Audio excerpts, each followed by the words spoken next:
स्थितिज ऊर्जा डालोगे हेडिंग, स्थितिज ऊर्जा यानी कि पोटेंशियल एनर्जी,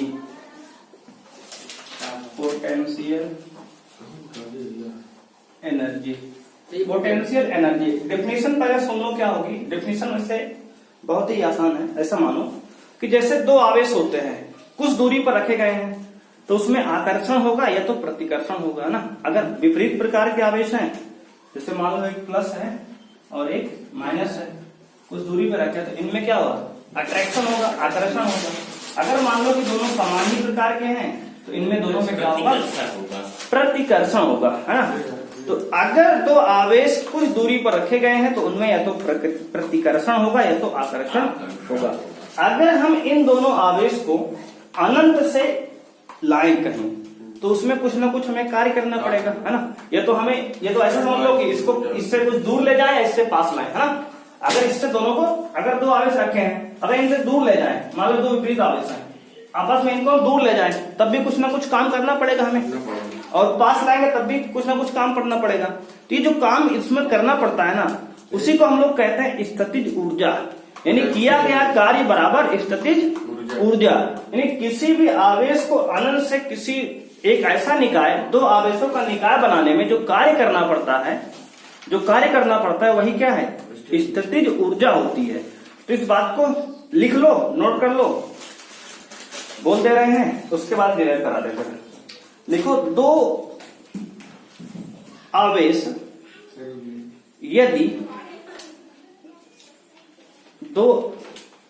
यदि एक दूसरे से कुछ दूरी पर रखे गए हैं, यदि दो आवेश एक दूसरे से कुछ दूरी पर रखे गए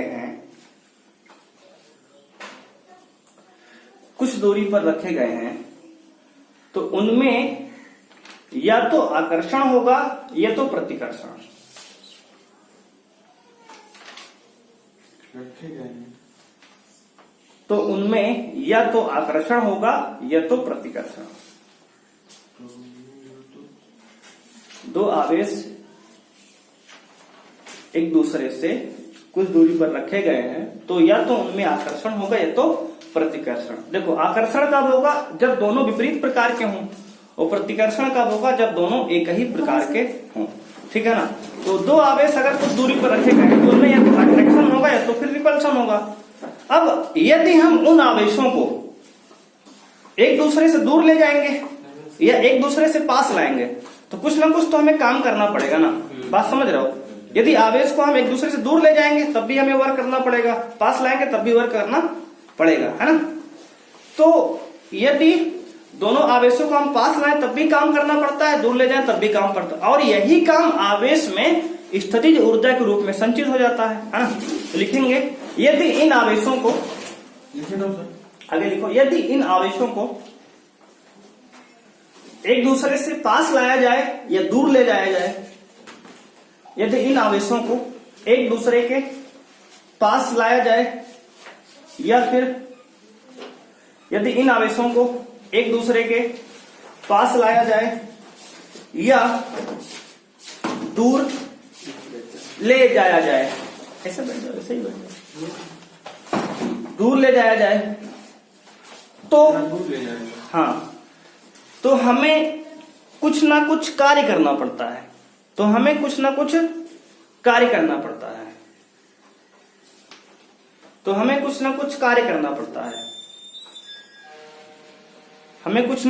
करना पड़ता है। यही कार्य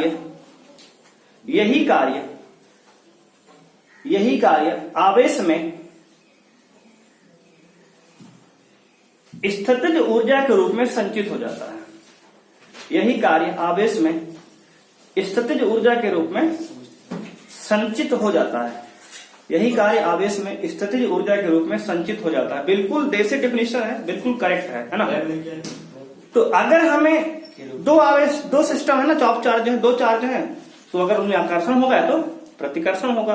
और अगर उन आवेश को हम एक दूसरे से दूर ले जाएं या पास लें तो कुछ ना कुछ काम करना पड़ेगा, और वही कार्य उस आवेश में स्थितिज ऊर्जा के रूप में संचित हो जाएगा। सबसे बेस्ट डेफिनेशन तुम्हें याद भी रहेगी, है ना, कभी नहीं बोल सकते इसको।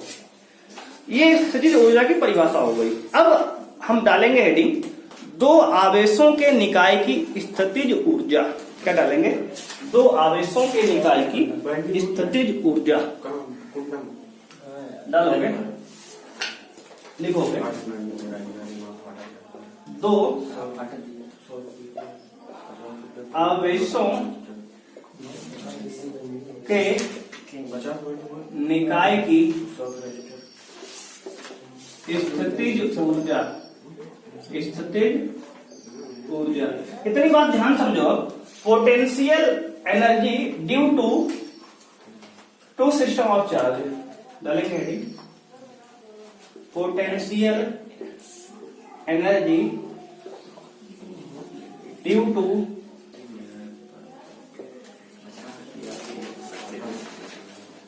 System of charge. System of two system of charge कह सकते हैं, चार्ज कह सकते हैं, ठीक है, दो चार्ज लिखे क्यों ना। तो potential energy due to system of charge, English में ये है, हिंदी में दो आवेशों की निकाय की स्थितिज ऊर्जा। अब देखो यार, ऐसा समझो, अब ध्यान से फिगर समझो क्या करना है। मान लो हमारे पास यार दो आवेश हैं Q1 और Q2, और ये कहां पे हैं? कहोगे ये अनंत में है ना। इस अनंत से मान लो हमने पहले Q1 आवेश को अनंत से कहां लाया? पॉइंट ए तक लाया, यहां तक ला लिया पॉइंट ए तक, है ना, अनंत से पॉइंट ए तक लाया। तो अब बताओ, अगर हमने Q1 से यानी अनंत से Q1 आवेश को पॉइंट ए तक लाया, तो हम लोग कह रहा भाई ऐसी बात है कि अनंत पर दो आवेश Q1 Q2 रखे हैं, और हमें यार देखो किताब में ऐसा लिखा गया है, किसी किताब में, कि एक आवेश पहले से रखा है कहीं पर और दूसरे आवेश को लाना है। तो वो आधी इन्फॉर्मेशन तुम्हारे पास है। वो आवेश कहां से रखा है भाई? तुमने कहां से लाया भाई, है ना, कहां से लाके रख दिया तुमने? किताब में कहां रख दिया लाके? पहले से मान लिया ऐसा? तो ऐसा नहीं मानना है हमें पूरा जानना है ना, पूरी बातें। तो पहले यह था कि यहाँ कोई चार्ज नहीं था यार, है ना, हमने अनंत से एक चार्ज उठा के लाया यहाँ पे Q1 को, और किताब में इस तरीके से दिया है Q1 चार्ज को इसने पहले से यहाँ रख दिया था। बे किसने रखा इस चार्ज को? पहले बता दो ना, बताना पड़ेगा ना, किसने रखा उसको, है ना, तुम तो रखे नहीं थे वहां पे, कुछ तो था यहाँ पे, है ना, कौन रखा है यहाँ पे? तो इस बात को ऐसे नहीं समझना, हमें बिल्कुल जीरो समझना है कि हमने आवेश कोई नहीं था, है ना, कोई चार्ज तुम्हें पड़ा थोड़ी मिल जाएगा यार, हमने लाना पड़ेगा उसे भी। तो हमने कहा दो आवेश यहाँ रखे हैं, सही बात यह है, जो सही बात है, दो आवेश यहाँ रखे हैं, और अनंत से हमने पहले एक आवेश को यहाँ तक लाया, है, एक आवेश को लाया। तो हम जानते हैं कि आवेश को हम लाएंगे, कुछ ना कुछ काम करना पड़ेगा, है ना। अगर आवेश को हम कहीं से कहीं ट्रांसफर करेंगे, है ना, जैसे कुछ यहाँ तुम एक पत्थर उठाए अपने घर ले गए, है ना, छत पर रख दिए, कुछ ना कुछ तो काम करोगे ना। तो जब Q1 अगर यहाँ आ गया तो हट जाएगा, हाँ वहां से हट जाएगा। अभी समझो ऐसा कि हमने वहां से लेकर यहाँ लाया, यहाँ पे, है ना, Q1 को। बात समझ में आई कि नहीं? कुछ ना कुछ काम करना पड़ेगा, है ना। तो Q1 को लिखेंगे, Q1 आवेश को अनंत से बिंदु ए तक लाने में किया गया कार्य लिखते रहो, work done to moving Q1 charge from infinity to point A. लिख लो, इतनी बात लिख लो, बोलते रहे सर। पोटेंशियल एनर्जी पहले बता दीजिए। पोटेंशियल एनर्जी, इसको डेफिनेशन अभी लिखा तुमको नोट्स मिल जाएगा, परेशान है उसके, लिख लो ना, समझ गए ना क्या है, किसी भी समझा दीजिए। अच्छा नहीं सुनेगा अभी।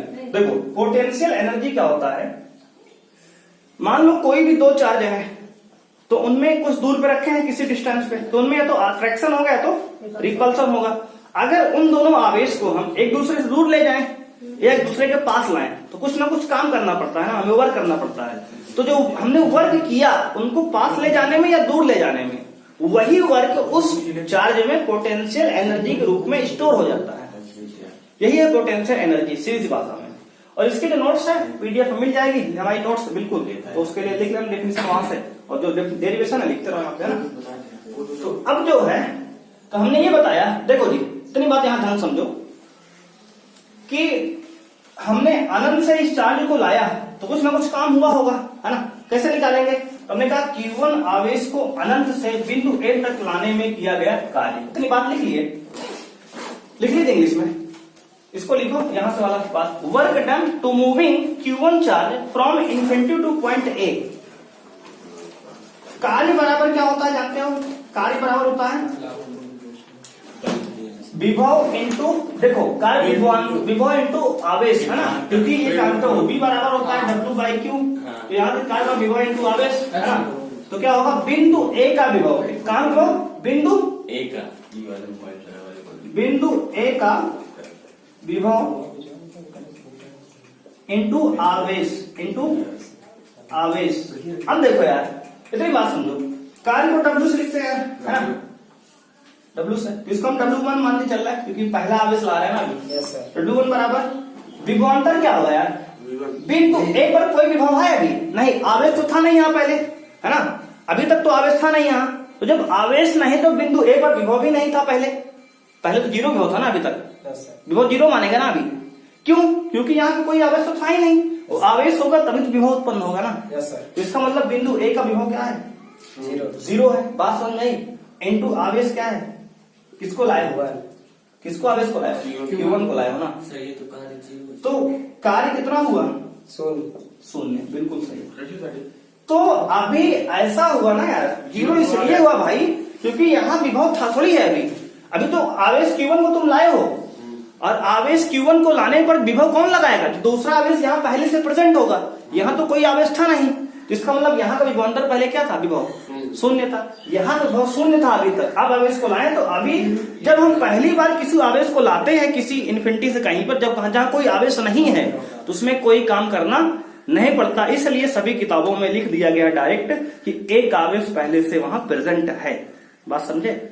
सब किताबों में लिखा है एक आवेश पहले से वहां पे प्रेजेंट है, लेकिन ऐसा कुछ नहीं था। हमने एक आवेश को लाया और वहां पे कार्य जीरो हुआ, यानी कि अनंत से बिंदु A तक लाने में कोई भी कार्य हमें करना नहीं पड़ा। क्यों नहीं करना पड़ा? क्योंकि यहाँ पे कोई आवेश पहले से नहीं था, कोई आवेश पहले से होगा तभी विभवांतर बनेगा, हम विभव तभी तो उत्पन्न होगा ना। तो विभव उत्पन्न करने वाला कोई दूसरा आवेश नहीं था। विभव कब उत्पन्न होगा? जब कोई आवेश होगा पहले से, है ना। बात समझ रहे हो हमारी? तो यहाँ कोई आवेश नहीं था इसलिए क्या विभव यहाँ पे कोई नहीं था, विभव नहीं था, इसलिए यहाँ पे कार्य क्या हुआ? जीरो हुआ। यानी इसका अर्थ ये हुआ सीधे कि अनंत से Q1 आवेश को बिंदु A तक लाने में हमें जो कार्य करना पड़ा वो कार्य का मान क्या है? शून्य है, यानी कार्य हमें नहीं करना पड़ा। सीधी बात ये है। इतनी बात समझ में आ गई, है ना। अब हमने कहा यार अगर हमने Q1 आवेश को बिंदु A पर ला लिया तो अब Q2 आवेश को लाएंगे, है ना। तो यहाँ पे हमारा देखो अब सिस्टम में A बिंदु पर Q1 आवेश हमारा पहले से आ चुका है ना, ला चुके हैं। अब हम अनंत से किसको लाएंगे यार? Q2 को अनंत से अब लाएंगे और कहाँ लाएंगे? पॉइंट B तक लाएंगे। मान लो ये पॉइंट B है, हमने यहाँ पे Q2 आवेश को लाके पटक दिया। ये इतनी बात समझ नहीं। और मान लीजिए कि यहाँ से यहाँ तक की दूरी है R12, यानी 1 और 2 के बीच की दूरी R12, चाहे तुम R भी मान लो कोई दिक्कत नहीं आएगी, है ना। तो अभी अगले डेरिवेशन में तुम्हें समझने में आसानी होगी अगर R12 मानते हो तो, मतलब 1 और 2 के बीच की दूरी R12 मान लिया। बात नहीं समझ में? हमने दूसरे आवेश Q2 को अनंत से लाया बिंदु B तक, है ना। तो अब भी काम करना पड़ेगा, कार्य फिर से निकालेंगे। तो लिखेंगे इसमें हम Q2 आवेश को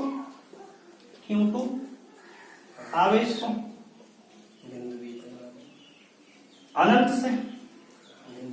से बिंदु B तक लाने में किया गया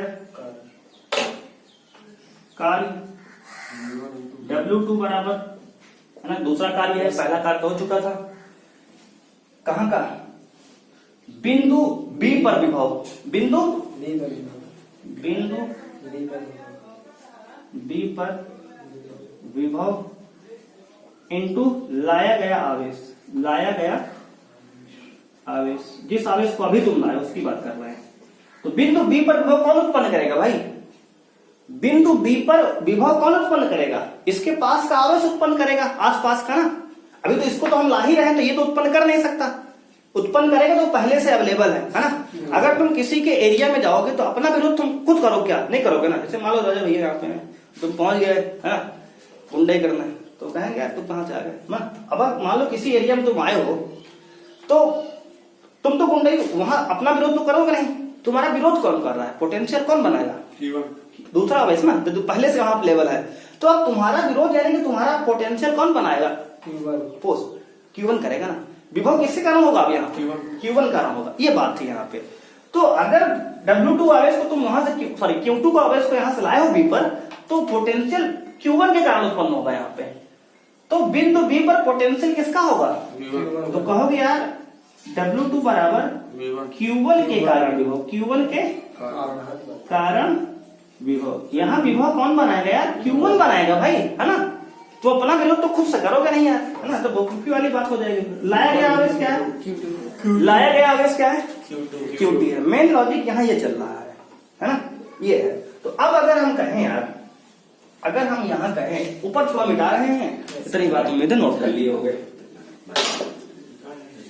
अब देखो, अगर हम कहें W2 बराबर, देखो Q1 के कारण विभव कितना होगा, एक आवेश, हमें आवेश कहाँ निकालना, हमें विभव कहाँ निकालना है यार, तो B पर निकालना है। किसके कारण निकालना है, Q1 कारण। तो किसी बिंदु आवेश के कारण विभव का सूत्र था V बराबर KQ बाई R। तो आवेश क्या है, Q1 है, तो हो जाए Q1 बटे R12 ना, दूरी यहाँ पे R12 हमने माना, हाँ, लेकिन विभव का मान पूरा रख दिए हम इसी का। और इनटू आवेश क्या है, आवेश क्या है, देखो आवेश क्या है, Q2 है। तो W2 बराबर क्या है यार, KQ1 Q2 बटे R12, है ना। अगर हम कहें Q1 और Q2 आवेश को दोनों मिलाने में कितना कार्य किया गया, टोटल वर्क, है ना, कितना निकाला, कुल कार्य, क्या निकाले, कुल कार्य। तो कुल कार्य की अगर बात करें यार, तो कुल कार्य का W बराबर होगा W1 प्लस W2, है ना, लेकिन हमें फॉर्मेलिटी तो भरनी पड़ेगी, है ना।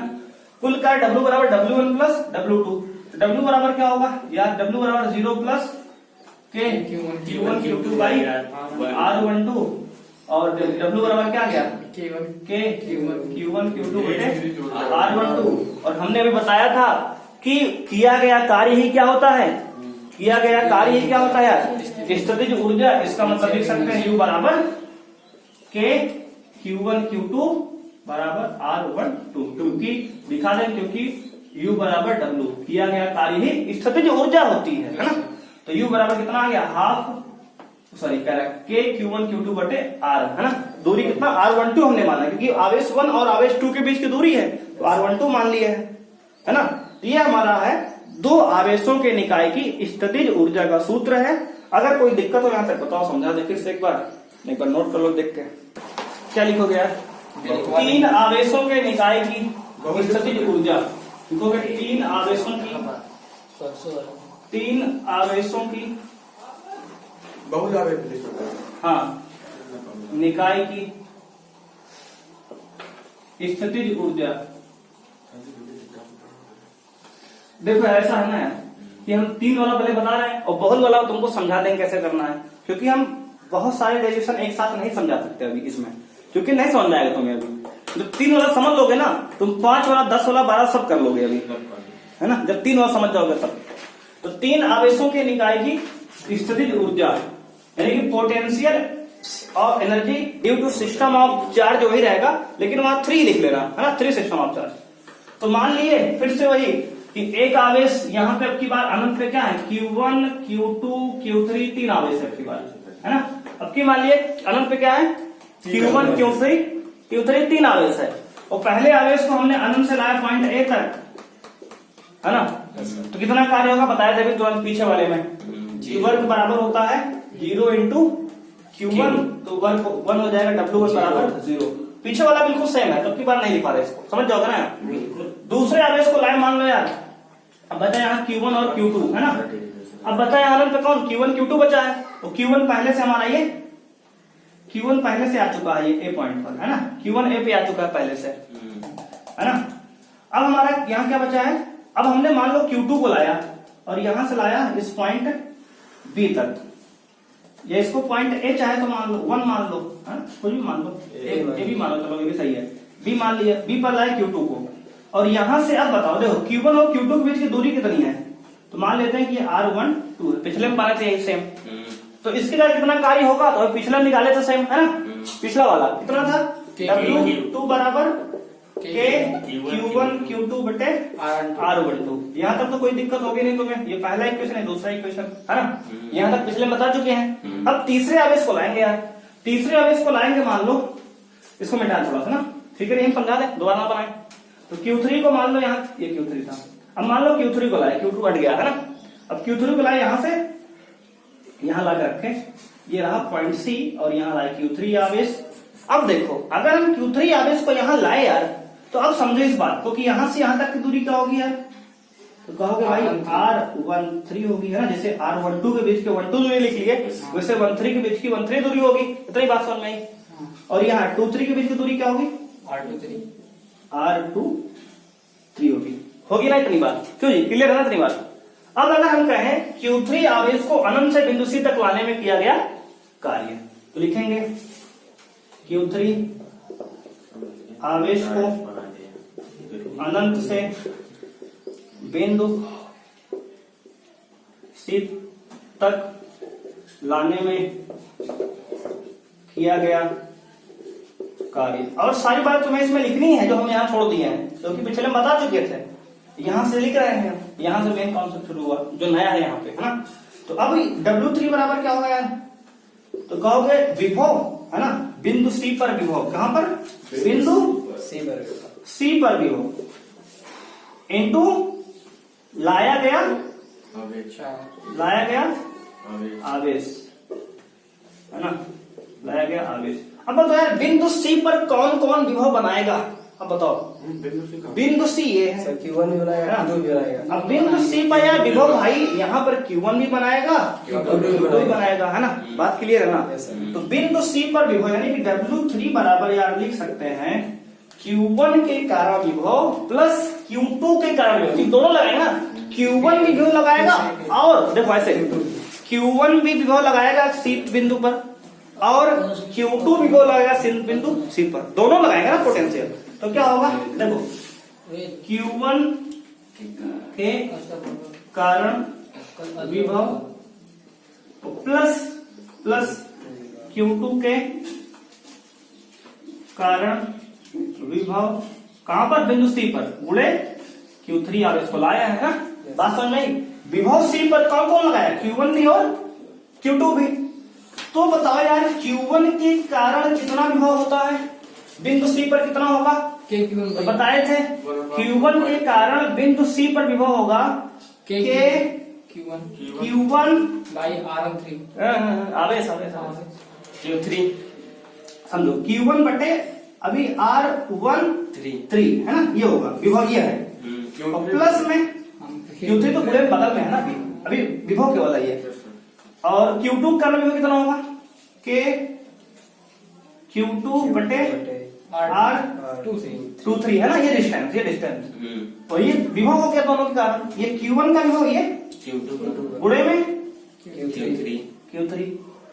अब यार अगर हम W का मान निकालें तो W कैसे निकलेगा? इन Q3 का दोनों गुणा करना पड़ेगा, तो क्या आएगा? K Q1 W3 है ये, सॉरी W3 है बिल्कुल।